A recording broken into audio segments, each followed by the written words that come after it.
Assalamualaikum dan salam Sarawakku sayang. Bersama saya Fidaus Machram. Berita utama.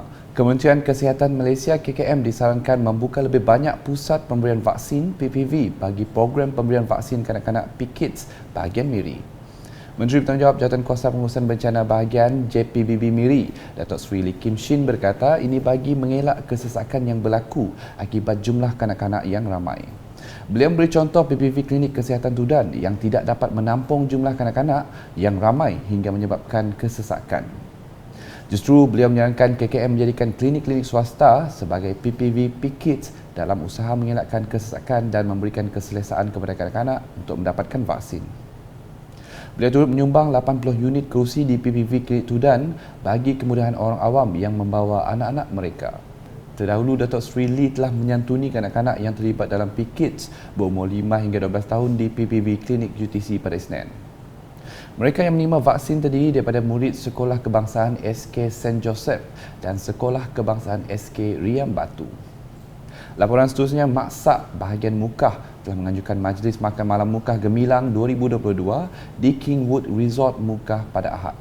Penganjuran majlis itu bertujuan menghargai dan meraihkan semua barisan harapan yang telah bekerja keras sepanjang memerangi wabak COVID-19 serta meraihkan Hari Mencintai Alam Sekitar Bahagian Mukah 2022. Timbalan Menteri di Jabatan Perdana Menteri Hal Ehwal Sabah dan Sarawak merangkap Ahli Parlimen Mukah Datuk Hanifah Hajar Taib berkata pengorbanan pasukan Barisan Harapan dan kerjasama baik yang ditunjuk oleh rakyat telah berjaya mengekang wabak COVID-19. Dengan adanya sambutan Hari Mencintai Alam Sekitar Bahagian Mukah telah menjadi wadah bagi penglibatan orang ramai untuk meningkatkan kesedaran serta membuat tindakan demi menjaga kesejahteraan alam sekitar sama ada secara individu maupun secara bersepadu baik di peringkat daerah bahagian dan juga negeri. Tambah Datuk Hanifah, usaha ini tidak akan mampu dicapai tanpa penglibatan semua pihak kerajaan, pihak swasta, badan bukan kerajaan dan lapisan masyarakat. Justru program seperti ini katanya menjadi landasan penting untuk memperkasakan diri, keluarga dan masyarakat ke arah kelestarian alam sekitar. Selanjutnya di Tanjung Manis, projek naik taraf benteng dan perparitan di sepanjang rumah Dadat Punju di Jalan Tanjung Manis Sibu bakal memberi manfaat besar kepada penduduk di kesemua 25 buah pintu di rumah tersebut.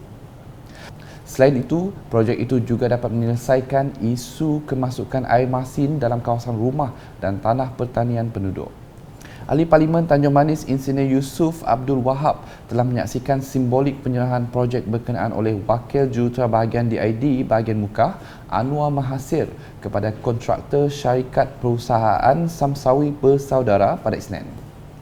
Projek transformasi luar bandar RTP yang bernilai RM300,000 sepanjang 700 meter akan bermula pada Februari 2022 dan dijadualkan siap pada Julai 2023. Skop projek melibatkan pembesaran parit, menaik taraf benteng, pembesaran ruang letak kereta dan membaiki kerosakan jeti. Insinyur Yusof dalam pada itu memohon penduduk agar memberi kerjasama kepada kontraktor sepanjang projek dijalankan agar dapat disiapkan mengikut jadual kerana projek telah pun lewat berikutan tempoh Perintah Kawalan Pergerakan PKP.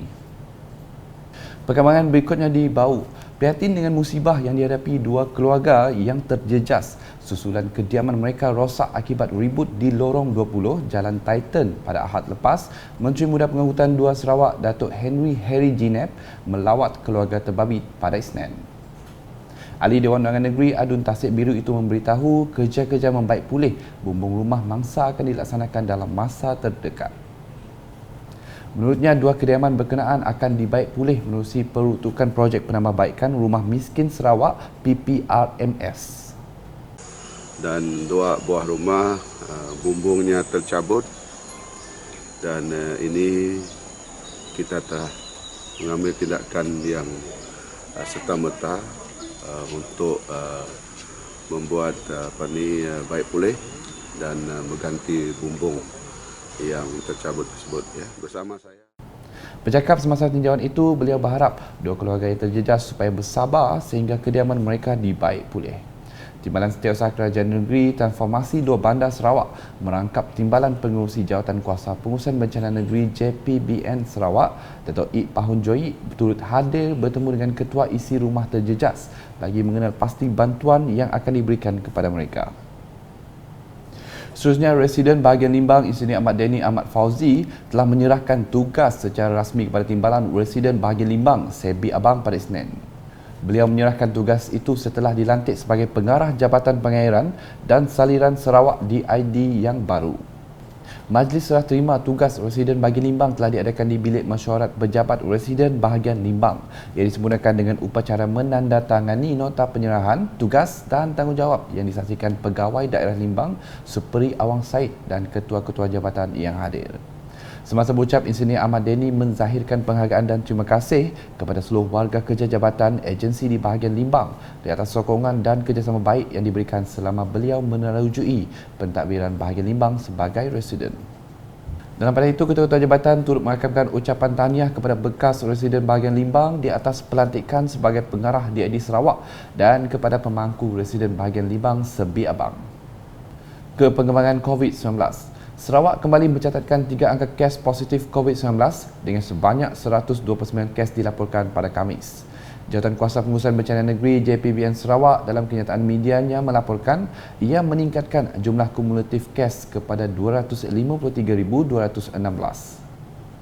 Menurut JPBN Sarawak, daripada jumlah itu 65 kes dalam kategori 1 dan 64 kes dalam kategori 2.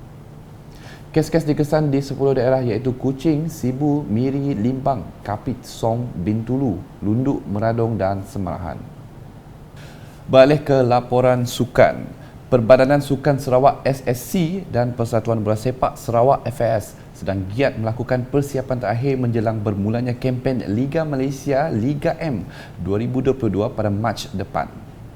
Menurut pemangku Ketua Pegawai Eksekutif CEO SSC, Semawi Muhammad, setakat ini persiapan dari segi fasiliti di Stadium Negeri yang akan menjadi venue utama kejohanan berprestij itu berjalan dengan lancar. Katanya SSC perlu memastikan segala fasiliti di Stadium Negeri dari segi padang, bilik persalinan dan kebersihan dalam keadaan baik sebelum pihak Malaysia Football League MFL membuat pemeriksaan dalam masa terdekat. It's a joint inspection between SSC, FAS and SUIC and also the term contractor for the football field. So, persediaan kepada Liga Super Malaysia. Perlawanan pertama di Kuching on the 4th of March, 4 bulan 3, Sarawak United akan menentang Kedah Darul Aman di Stadium Negeri. So this is the preparation to make sure everything in order before MFL, Malaysia Football League, bring the inspection soon. Okay, this is the to make sure everything in order. So dari segi padang, bilik persalinan dan semua kebersihan kita kena ready sebelum perlawanan bermula.